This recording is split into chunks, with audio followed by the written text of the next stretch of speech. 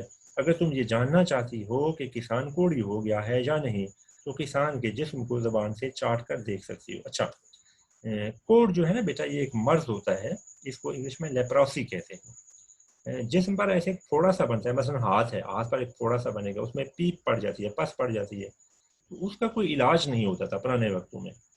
تو آہستہ آہستہ جو پس ہے، پیپ ہے، وہ سارا ہاتھ نا اس طرح کھا جاتے تھے کہ ہاتھ آخر کار کاٹنا پڑتا تھا۔ ٹھیک ہے، پاکستان میں بھی یہ مرض بہت زیادہ تھا۔ ایک جرمن خاتون ہے، انہوں نے 1952 میں نا وہ پاکستان نہیں اور یہاں باقاعدہ ہاسپٹل قائم کیے، اور اب پاکستان دنیا کے ان ملکوں میں شامل ہے کہ جہاں کوڑ کا مرض ہے ہی نہیں۔ یہ اس خاتون کی وجہ سے۔ ٹھیک ہے، اس کو حکومت پاکستان کی طرف سے نا سب سے بڑا ہمارا جو سول ایوارڈ ہے نا وہ بھی ملا ہوا ہے۔ کچھ عرصہ تو پہلے زندہ ہی تھی، پتہ نہیں اب زندہ ہے یا نہیں۔ یہاں پاکستان کے مختلف شہروں میں، یہاں راولپنڈی میں بھی ہے لیپراسی ہاسپٹل، عام لوگ اسے کہتے ہیں کوڑوں کا احاطہ۔ راولپنڈی میں جو مری روڈ پر ہے نا بے نظیر ہاسپٹل، جسے سینٹرل ہاسپٹل کہتے ہیں، اس کے ساتھ سے جو سڑک سلطان کے خوہ کو جاتی ہے اس طرف جائیں نا تو یہ لیپراسی ہاسپٹل آگے آتا ہے، اس میں ان مریضوں کا علاج کیا جاتا ہے۔ اب تو ظاہر یہ مرض ہے ہی نہیں۔ اچھا، اب اس میں یہ ایک تو یہ آپ دیکھیں، کسان کو یہ مرض نہیں تھا، یہ بات آپ نے یاد رکھنی ہے۔ ٹھیک ہے، یہ اس نے خود ہی جھوٹ بولا ہے۔ دوسرا، جو یہ کہہ رہے ہیں نا کہ کوڑی کا جسم نمکین ہو جاتا ہے، یہ بھی اس نے اپنے پاس سے جھوٹ ہی بولا ہے۔ کوڑی کا جو علامت ہے کوڑ کی، وہ کیا ہے؟ پیپ بینا، یعنی تھوڑا سا بنے گا اور پیپ بینا۔ اب پیپ کو چاٹ تو نہیں سکتے ہم، یہ کتنی بری بات ہے، گندی بات ہے نا۔ انسان تو نہیں چاٹے گا نا، جانور چلیں وہ اس طرح چاٹتے ہیں تو اور بات ہے، لیکن اس نے جو بات کی یہ بالکل 100% جھوٹ تھی۔ لیکن اس نے کسان کی بیوی کو شک میں مبتلا کر دیا ہے کہ اس کو یہ بیماری ہے اور اس طرح چاٹ کے پتہ چل رہا ہے۔ مطلب یہ تو فرض کریں اس کی ٹانگ پر کوڑ ہے اور وہ ٹانگ تو نظر نہیں آ رہی، لیکن اگر آج کو چاٹ کے دیکھیں تو ٹھیک ہے، تو آج پر بھی نمک کا اثر محسوس ہوگا۔ جی آپ نا، اس نے اپنے پاس سے گڑھ کے یہ بات اس کی بیوی کو کہہ دی ہے۔ اب آپ دیکھیں آگے کہانی یہ کیسے بڑھاتا ہے۔ چغل خور کسان کی بیوی کو چغل خور کی یہ تجویز پسند آئی۔ اس نے سوچا اس سے نوکر کے جھوٹ سچ کا پتہ چل جائے گا۔ اس نے کہا، اچھا، کل جب میں کسان کا کھانا لے کر کھیتوں میں جاؤں گی تو کسان کے جسم کو چاٹ کر ضرور دیکھوں گی۔ چغل خور کسان کی بیوی سے یہ باتیں کر کے سیدھا کھیتوں کی طرف چل دیا، جہاں کسان پہلے ہی سے کھیتی باڑی کے کاموں میں لگا ہوا تھا۔ دراصل ان دنوں فصل پک چکی تھی، جس کی وجہ سے کسان 2 روز سے اپنے گھر نہیں گیا تھا۔ اسے رات کو بھی، اگلا صفحہ 73، کھیتوں ہی میں رہنا پڑتا تھا۔ چغل خور کسان کے پاس پہنچا اور اس سے بڑی رازداری سے کہنے لگا، تم ادھر کھیتوں میں کام کرتے پھر رہے ہو اور ادھر تمہاری بیوی پاگل ہو گئی ہے۔ کسان بڑا حیران ہوا، اس نے تعجب سے پوچھا، یہ تم کیا کہہ رہے ہو؟ چغل خور نے اسے یقین دلاتے ہوئے کہا، میں سچ کہہ رہا ہوں، وہ تو پاگل پن میں آدمیوں کو کاٹنے دوڑتی ہے۔ کسان سارا کام کاج چھوڑ کر سوچ میں پڑ گیا۔ اس نے اپنے دل میں سوچا، نوکر ٹھیک ہی کہہ رہا ہوگا، بھلا اسے کسی قسم کا جھوٹ بولنے کی کیا پڑی ہے؟ ہو سکتا ہے میری بیوی واقعہ ہی پاگل ہو گئی ہو۔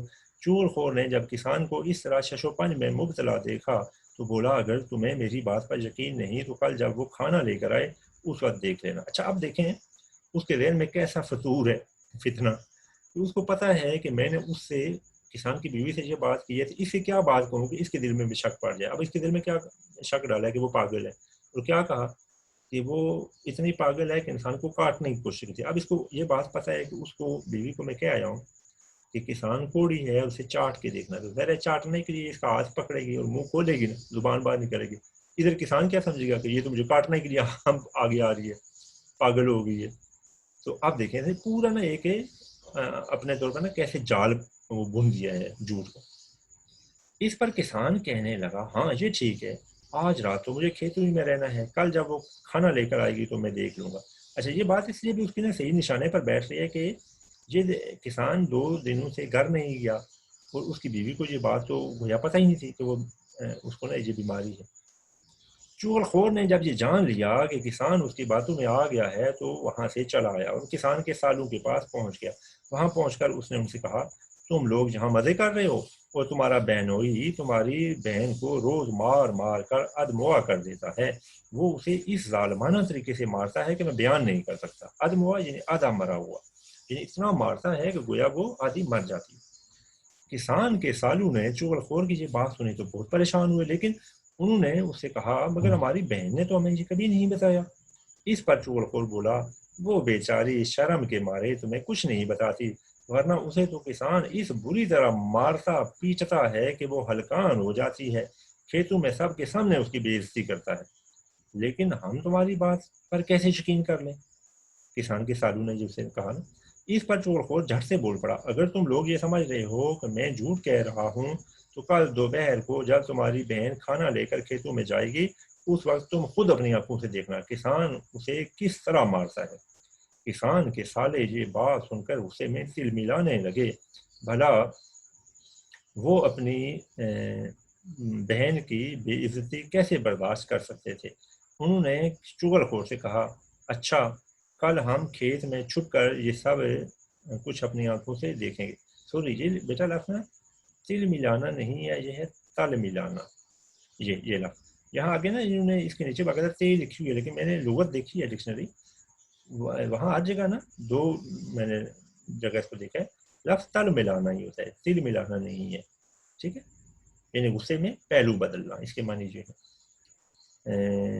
چغل خور وہاں سے رخصت ہو کر سیدھا کسان کے بھائیوں کے پاس گیا اور ان سے کہا بڑے افسوس کی بات ہے تم سب ایک ماں کے بیٹے ہو پھر بھی اپنے بھائی کی مدد نہیں کرتے۔ کسان کے بھائیوں نے اسے تعجب سے پوچھا کیا ہوا، یہ تم کیا کہہ رہے ہو، ہم کس کی مدد نہیں کرتے؟ اس پر چغل خور نے روحانسا سا منہ بنا کر جواب دیا، روحانسا یعنی رونے والی شکل بنانا، تمہارا بھائی سخت مصیبت میں گرفتار ہے، اس کے سالے ہر چوتھے روز آ کر اگلا صفحہ اسے زد و کوب کرتے ہیں، زد و کوب مارنا پیٹنا، اور ایک تم ہو کہ تمہیں اس کی خبر تک نہیں۔ کسان کے بھائی یہ سن کر پریشان سے ہو کر کہنے لگے مگر ہمارے بھائی نے تو ہمیں کچھ نہیں بتایا۔ چغل خور بولا وہ تم سے کیا کہے، بیچارہ اپنی شرافت کی وجہ سے کچھ نہیں کہتا اور خاموشی سے یہ بے عزتی برداشت کر لیتا۔ اچھا بیٹا یہ لیکچر جو ہے آج ہم ادھر ہی ختم کرتے ہیں، اگلے لیکچر میں ہم انشاءاللہ یہ یہیں سے شروع کریں گے، پھر ساتھ میں اس کے مشقی سوالات بھی نا اس لیکچر میں شامل ہو جائیں گے، چونکہ یہ لیکچر اگر ہم اس کو کنٹینیو میں کروں سبق سارے کو تو لمبا بھی ہو جائے گا، لینتھی ہو جائے گا، اور دوسرا اس کی مشق تو پھر بھی رہ جائے گی۔ تو آج اس کو ادھر ہی ختم کرتے ہیں، انشاءاللہ اگلے لیکچر میں آپ سے ملاقات ہوگی، تب تک کے لیے خدا حافظ۔